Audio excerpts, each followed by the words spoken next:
The day the Earth changed forever.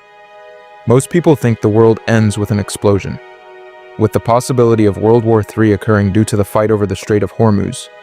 People think, in a flash, a siren goes and we will be left with just a moment that everyone remembers. But the day the Earth changed forever wouldn't look like that. It will look like a normal day. Morning traffic, phones lighting up, coffee machines humming, nothing in the sky, nothing in the air. Just another ordinary day on a planet that had quietly crossed a line, over a century earlier, in 1945. In a desert in New Mexico, scientists gather around a device they barely understand. When it detonates, the night becomes brighter than the sun. The Trinity nuclear test. For the first time in Earth's history, a species had created something capable of ending itself. One of the men watching the explosion was J. Robert Oppenheimer. He later remembered an ancient line of scripture. Now I am become death. Hindu scripture, the Bhagavad Gita. Vishnu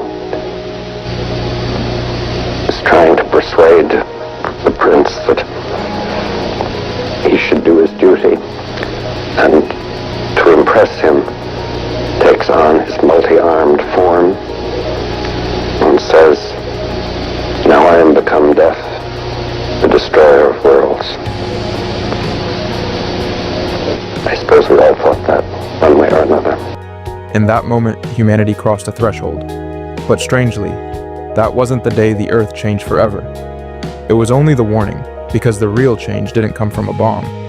It came from something quieter, smaller, everywhere. Machines, factories, engines, cities.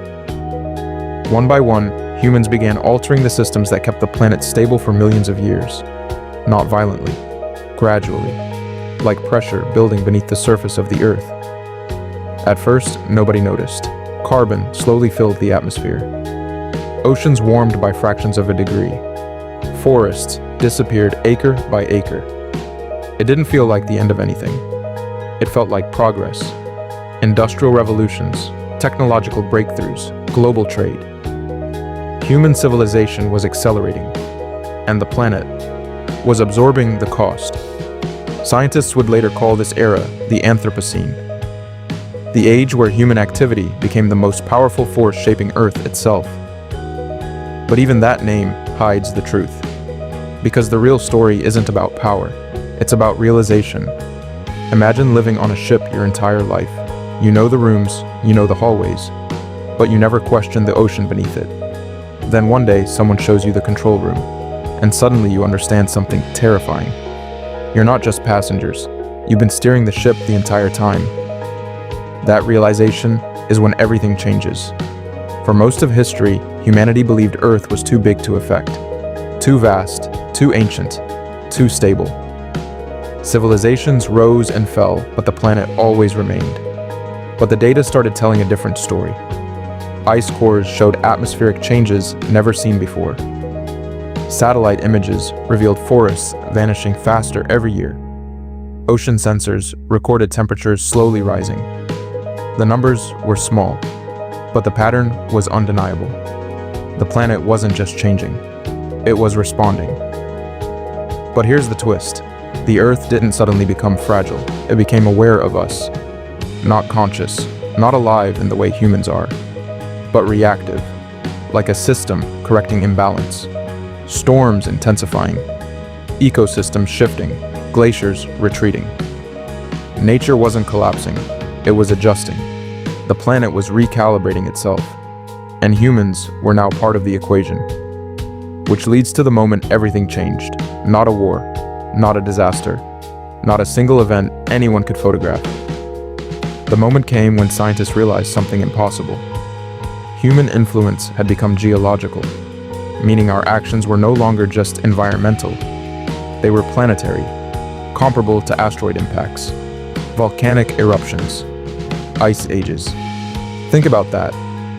A species that evolved chasing animals across grasslands had become powerful enough to reshape the conditions of the planet itself. Not in 1,000 years, not in 1,000,000, in a few centuries, and yet, life continued normally. People still went to work, still posted online, still argued about politics and sports, because human perception struggles with slow transformations. Our brains are wired for immediate threats: predators, storms, war. But the biggest changes in history rarely feel dramatic while they're happening. They unfold quietly, until suddenly the world you thought was permanent is different. But here's the part nobody expected. The realization didn't lead to despair, it led to something new. For the first time in Earth's history, humans understood the system it lived inside. Humans built satellites to watch the atmosphere, global networks to monitor the oceans, artificial intelligence to analyze climate patterns. The same intelligence that altered the planet was now studying it, trying to understand it, trying to predict what comes next. Which brings us back to the question, when exactly did the Earth change forever? Was it when humans split the atom? When machines filled the atmosphere? When cities covered entire landscapes? Or was it the moment humanity realized something extraordinary? That we were never just living on this planet. We were shaping it. Every factory, every forest cleared, every engine started, every decision, all of it writing a new chapter in Earth's history. And once a species understands it holds that kind of power, the planet is never the same again. Because from that moment forward, the future of Earth is no longer just written by nature, it's written by us.